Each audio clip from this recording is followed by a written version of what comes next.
The entire world is talking about the same thing: COVID-19.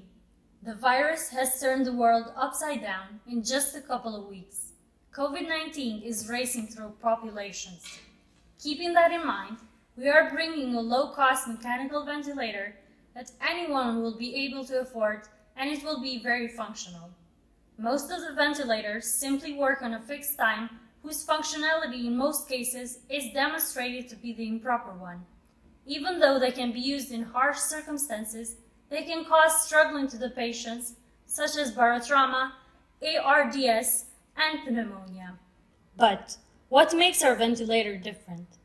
In brief, what makes our low-cost ventilator different is the implementation of a fast and efficient feedback control system, which means making sure it works correctly and it will make the right decisions on critical occasions, such as when the patient normally triggers the breath sequences in the machine and the machine suddenly stops. Also, when it comes to additional features, we will add the self-triggering system, where the sensor is not sensing any breathing attempt from the patient.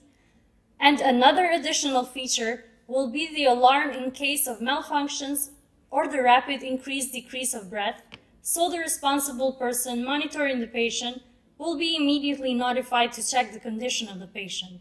Moreover, we will ease the work when it comes to analyzing the data gathered from the patient's condition report when the patient has had any change in the breath rhythm.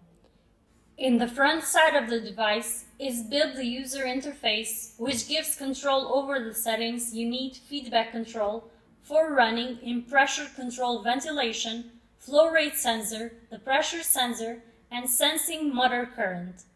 When it comes to stakeholders, those affected by our equipment are University of Pristina, Ministry of Innovation, Ministry of Health, where we will reduce their cost by 20% from 230,000 euros by not distributing from other countries, but creating our own mechanical ventilation product.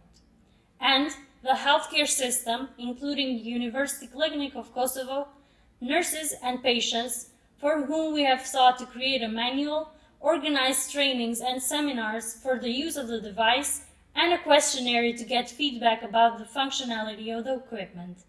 In conclusion, we believe that our solution overcomes struggles of other similar medical equipment.